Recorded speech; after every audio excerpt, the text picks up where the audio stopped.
Good evening. Welcome to the September 13th Revere Commission on Disabilities. Please stand to salute the flag. I pledge allegiance to the flag of the United States of America, and to the republic for which it stands, one nation, under God, indivisible, with liberty and justice for all.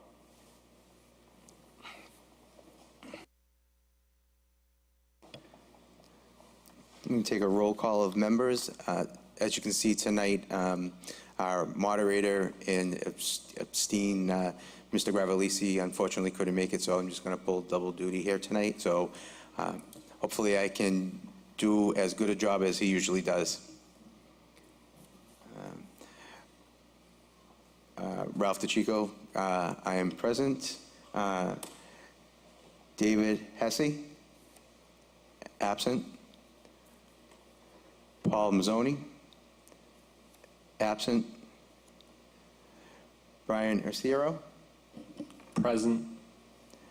Enza Goodwin, Present. Michelle DeBellis, Present. and Harvey Corin, absent.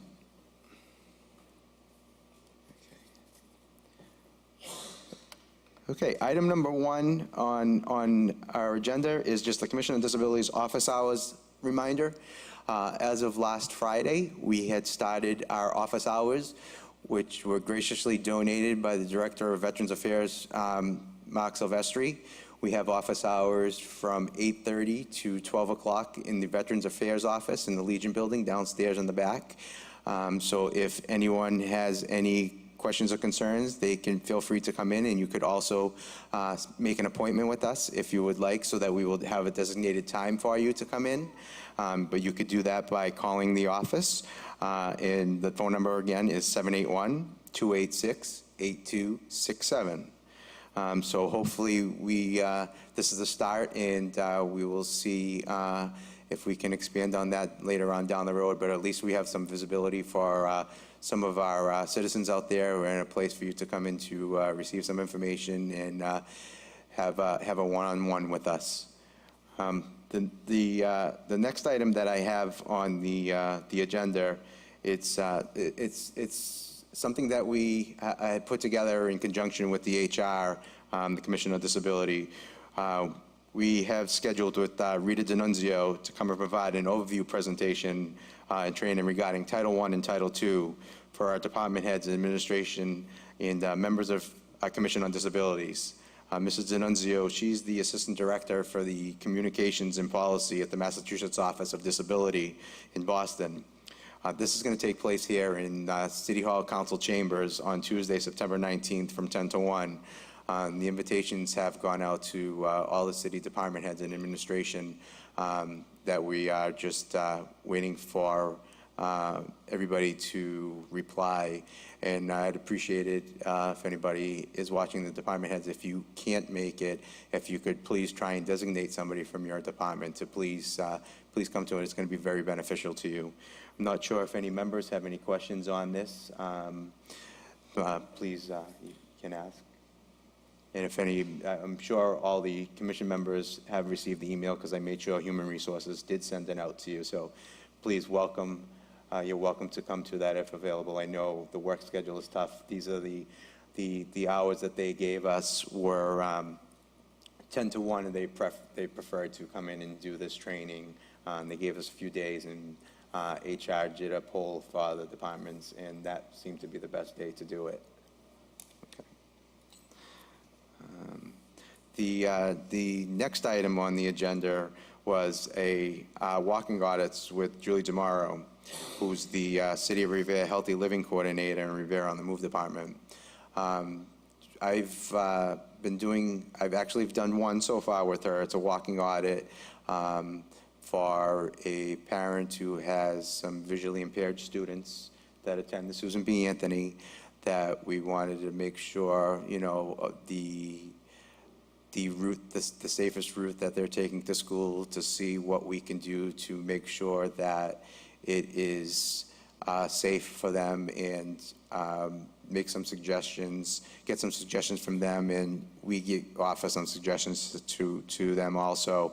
And we're in the process of putting together a plan to see if we can make some changes for them. But Julie does a tremendous job on doing these walk audits, and I feel honored that she has asked me to go along with her as being part of the Commission on Disabilities, so that we can see what's needed in the city to make sure that we are becoming ADA compliant and helping the residents that need the accessibility for different areas of the city. If anybody has any questions, comments about this, or if there's any areas that you think that need to be addressed, please feel free to let me know and Julie know. Welcome to any comments on this.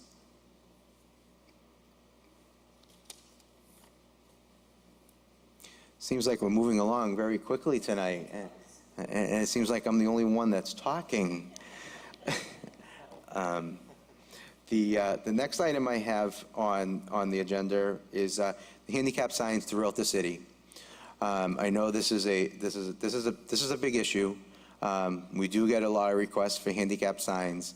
I tried to put a lot of information on the disabilities page on the city website that basically has the need to know what you would need to do to be able to apply for a handicap sign, because I don't want people to have to fill out all the paperwork and then find out that they don't meet the qualifications and take all that time and do all that.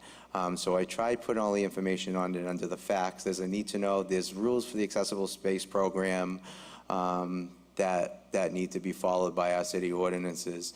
So I tried to do that. I hate having to notify the traffic commission when the applications come in that some of the ordinances are not met by some of the applicants.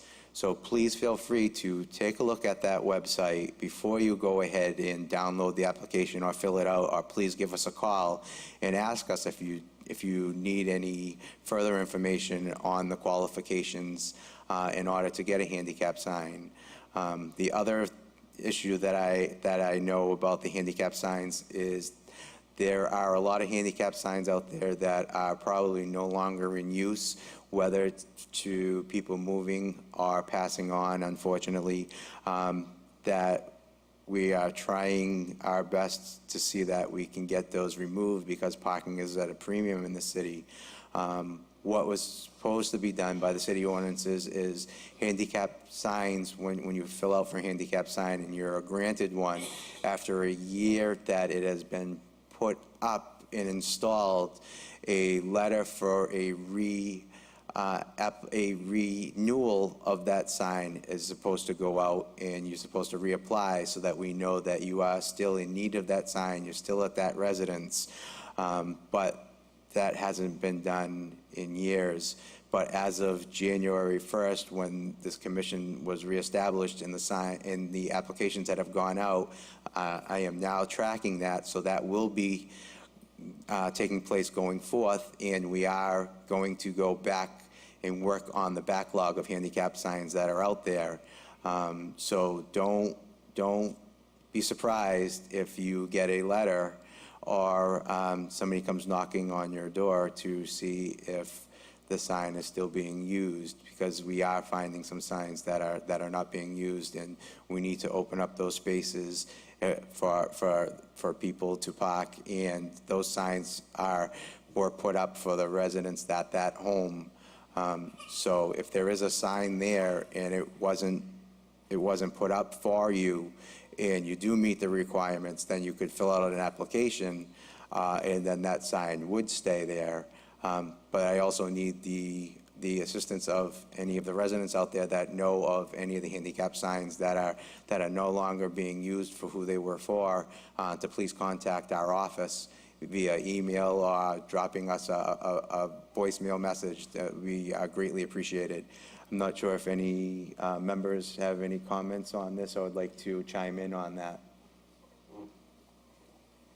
Ralph, just one question. So aside from what you just stated, either knocking on a door or sending out a letter, on the letters, are they just going home in English, or if it seems that the resident maybe speaks another language, can it go home in another language?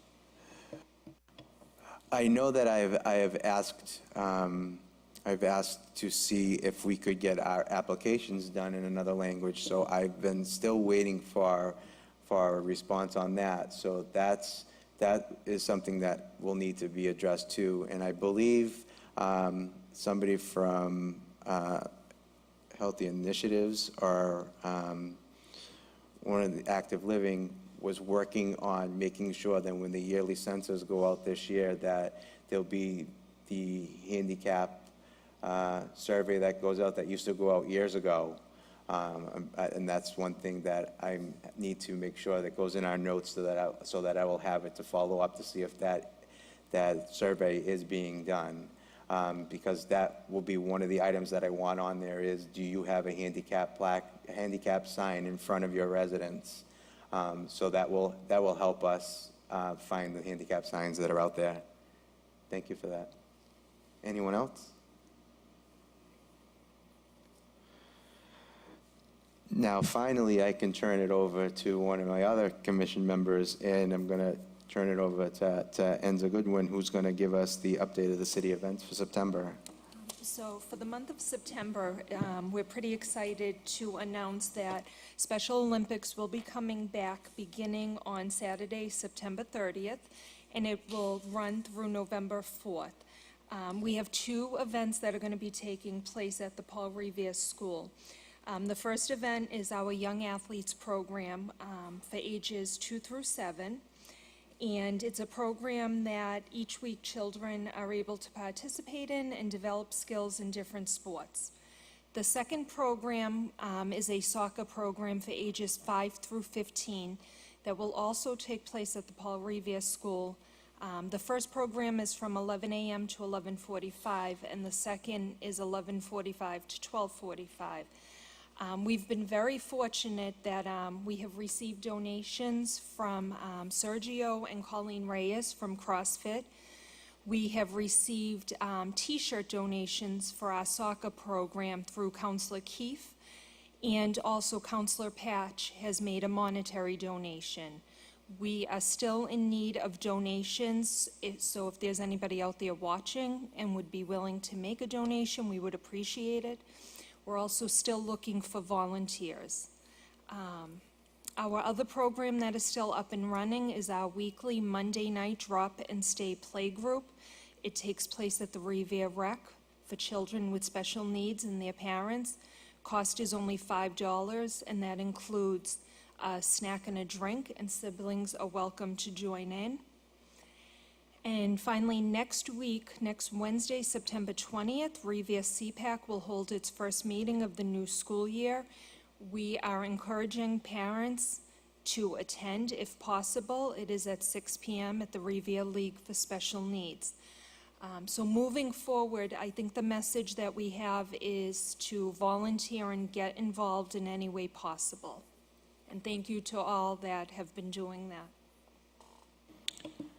Anyone have any questions? I just wanted to add, the program that's going to be run is a wonderful program, and I urge anyone watching, if you can volunteer, it's a wonderful program, and you'll get so much back, and the kids really, really benefit from it. So thank you. Thank you. Enza, I just have one question on the program that's going to be going on at the Paul Revere School.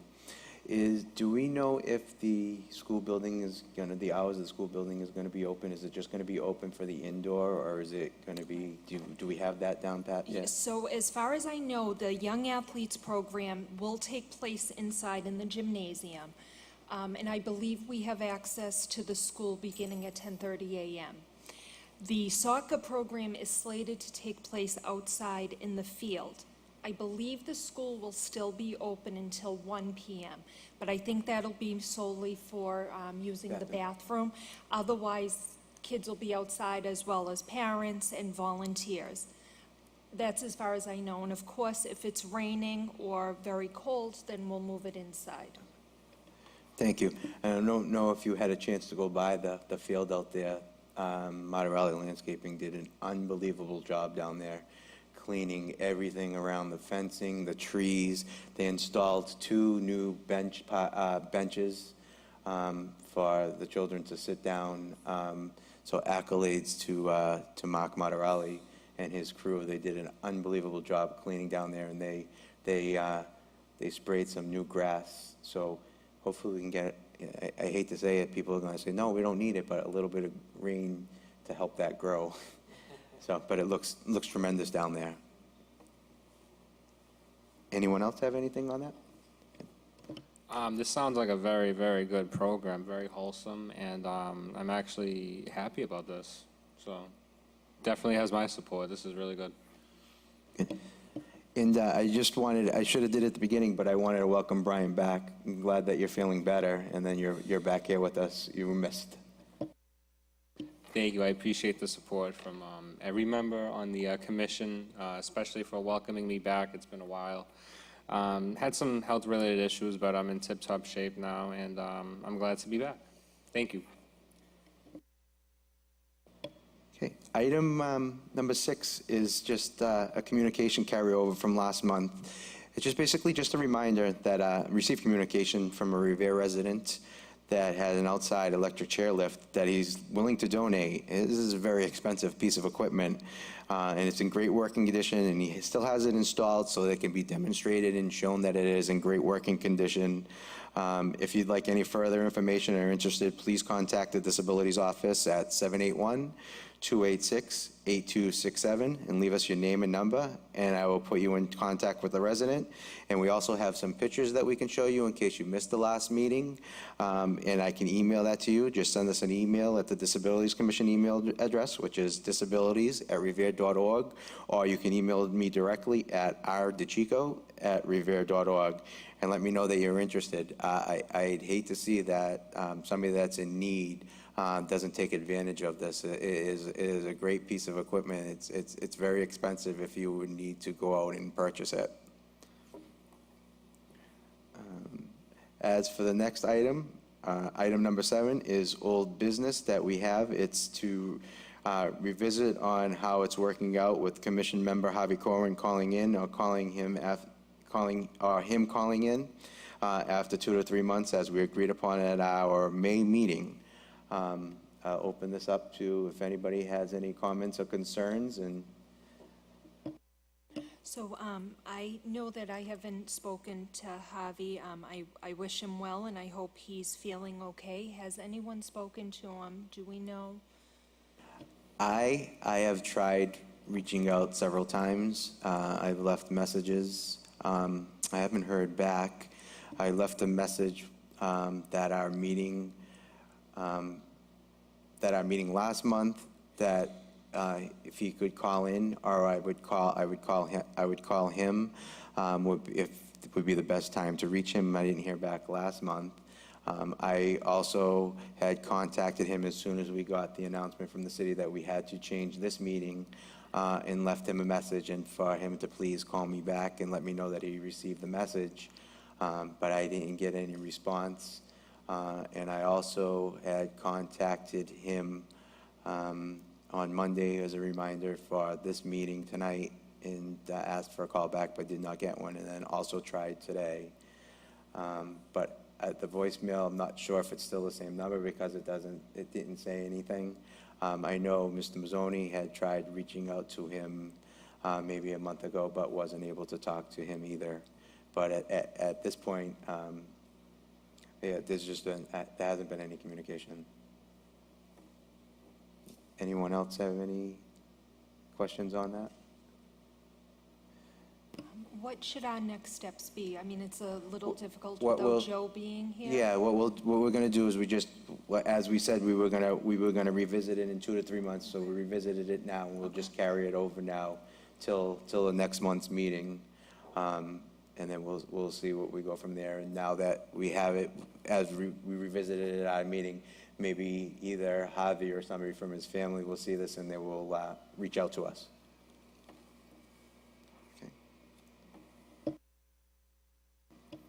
Late items. Does anyone have any late items on the commission? I just have one late item that commission member Paul Mazzoni wanted me to bring up, and I had sent an email out to the commission members last night. It's concerning a parking mobility app.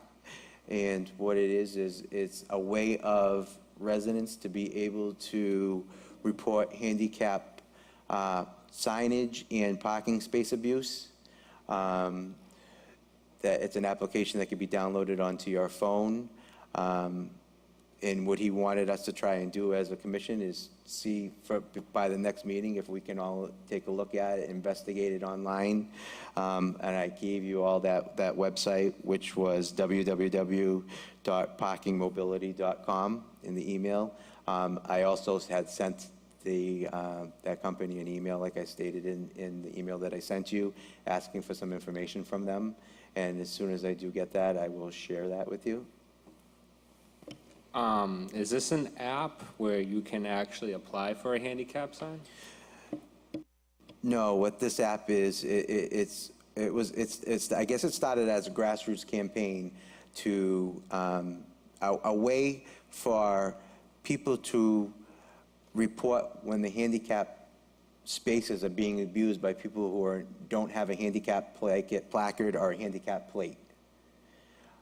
So that's what I believe it started, this application was started in 2005.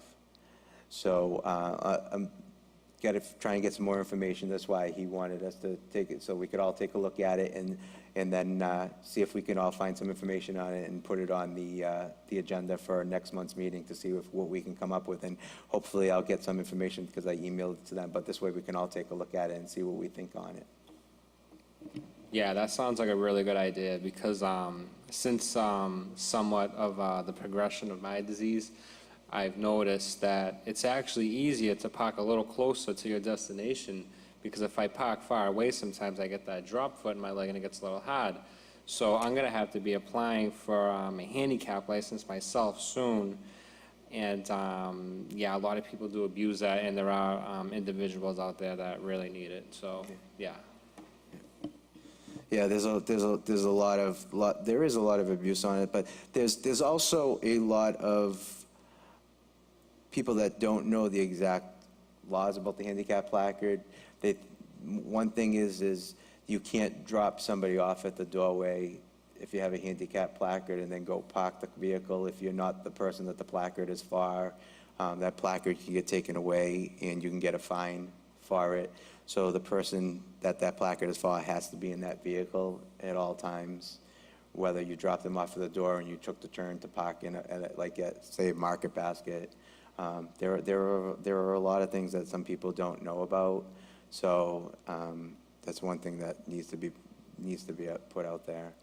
And another piece of information that I wanted to pass that I found out the hard way is that the new parking meters that are installed in Boston, that are the kiosks like on the block, and that you pay and there's no meters, there's just the spots and the designated spots.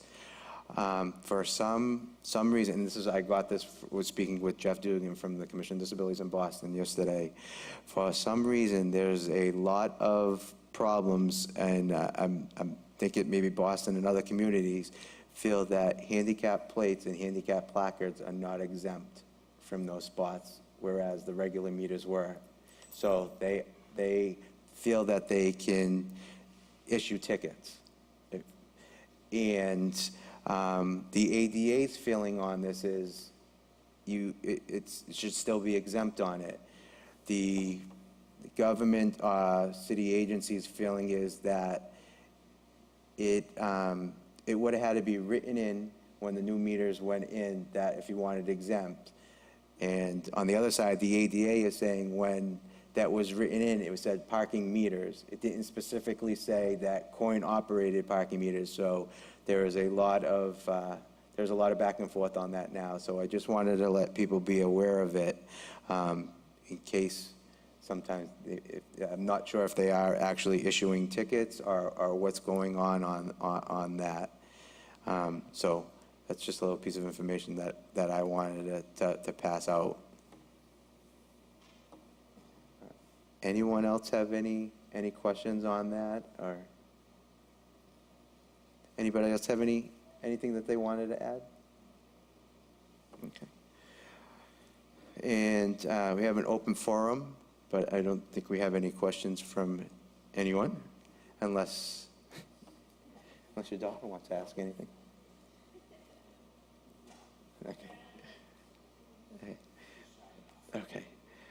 Right. That's going to conclude our meeting for September 13th for the Commission on Disabilities. I'm going to ask for a motion to adjourn. Motion to adjourn? Do I have a second? Second. Okay. Our next meeting will be Tuesday, October 10th at 6 p.m. I'd like to wish all our Jewish residents a happy Rosh Hashanah, and have a good night.